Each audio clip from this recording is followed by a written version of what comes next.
Ask Mufti Tariq Masood. ज़ोहर की नमाज किस वक्त तक पढ़ सकते हैं?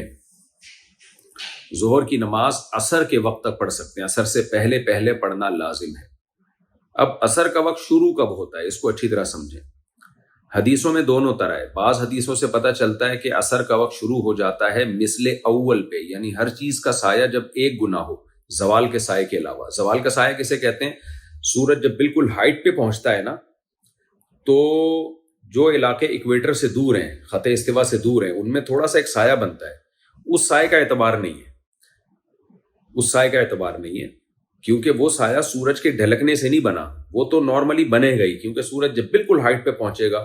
फॉर एग्जाम्पल, एक चीज है 10 फुट की एक चीज है, वो आपने जमीन में गाड़ दी।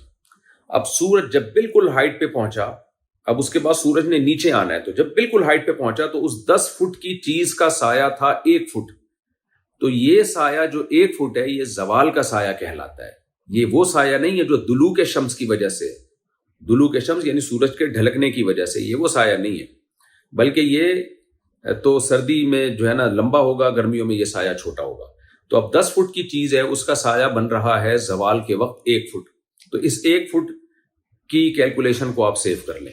अब जब सूरज जमीन की तरफ ढलकेगा, तो ये 10 फुट की चीज का साया जब 10 फुट हो जाएगा, प्लस वो वाला 1 फुट उसमें ऐड कर लें जो जवाल के वक्त था, तो 11 फुट जब हो जाएगा, तो ये इमाम शाफी के नजदीक और जमहूर उम्मत के नजदीक ये असर का टाइम शुरू हो जाएगा इसमें, जिसको मिसले अव्वल कहते हैं। और जमहूर उम्मत में इमाम अबू हनीफा के दोनों शागिर्द इमाम अबू यूसुफ, इमाम मोहम्मद भी हैं, और खुद इमाम हनीफा से भी ये कौल इस तरह का मनकूल है, और सही बुखारी सही मुस्लिम की हदीस में भी है कि इस वक्त असर का वक्त शुरू हो जाता है। लेकिन एक दूसरी हदीस से हमें पता चलता है कि असर का जो बेहतर वक्त है वो उस वक्त है जब हर चीज का साया 2 मिसल हो जाए। ये भी बुखारी मुस्लिम की हदीस है, कई बार ये हदीस में पेश कर चुका हूं, अब इसकी डिटेल में जाऊंगा तो बात लंबी होगी। तो दोनों अकवाल हमें मिलते हैं, और अफजल बहरहाल अहादीस की रोशनी में यही है कि असर को 2 मिसल तक ताखीर की जाए। उसमें आम मामूल जो था नबी सल्लल्लाहु अलैहि वसल्लम का यही था। बहरहाल इख्तलाफी मसला है। अब इसका फायदा क्या हुआ कि नमाज असर दोनों टाइम में जायज़ है। मिसले अव्वल पे भी जायज़ है, क्योंकि सही बुखारी की हदीस है, जमहूर अहले उम्मत उस तरफ गए हैं, खुद इमाम हनीफा का कौल भी है, और फिर साहिबैन जो इमाम हनीफा के शागिर्द हैं उनका भी यही कौल है। तो इसलिए अहनाफ के नज़र में उस वक्त भी असर जायज़ है, कोई नाजायज़ नहीं है। अफजल यह है कि ताखीर की जाए। क्यों ताखीर की जाए? इसलिए कि हदीसों से साबित है ताखीर करना, और एहतियात भी इसी में है, क्योंकि उस वक्त पूरी उम्मत का इजमा है कि असर की नमाज आपकी हो जाएगी। तो 2 वजह से अहनाफ ताखीर से पढ़ते हैं। हाँ, इतनी ताखीर न की जाए कि सूरज जर्द होने लगे, फिर तो हराम है वो ताखीर।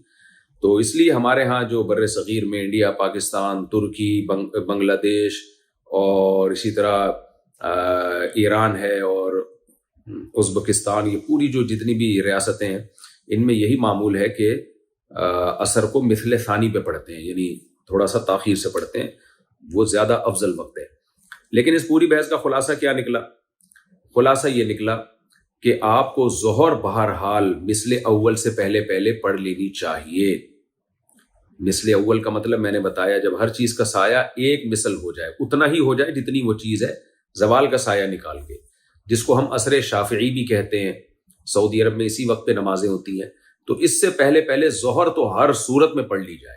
फिर असर में आपको इख्तियार है कि आप अव्वल वक्त में पढ़ें या थोड़ा ताखीर से पढ़ें। ताखीर से पढ़ना अफजल है, और किसी ने अव्वल वक्त में पढ़ ली तो भी ठीक है। सफ़र में मेरा मामूल यही है, हमारे हजरात का भी मामूल यही है कि वो अव्वल वक्त में ही असर पढ़ लेते हैं, क्योंकि सफ़र में मसाइल होते हैं, बाज़ दफ़ा नमाज क़ज़ा होने का बहुत ख़तरा होता है। तो उसमें तो अफजल हम यही करार देते हैं कि आप अव्वल वक्त में पढ़ लें।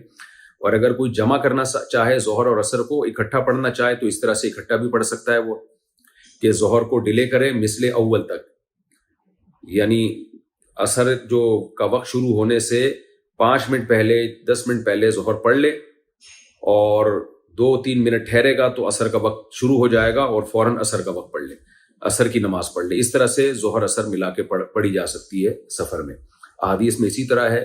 इस पर मैंने एक रिसाला लिख लिया, अल्हम्दुलिल्लाह, मौका मिला तो मैं वीडियो रिकॉर्डिंग में भी रेफरेंसेस के साथ वो हदीस आपके सामने पेश कर दूंगा कि नबी ने सफ़र में 2 नमाजें इकट्ठी किस तरीके से पढ़ी है। کیا عصر کی نماز کے ساتھ قضا نمازیں پڑھی جا سکتی ہیں؟ جی پڑھی جا سکتی ہیں.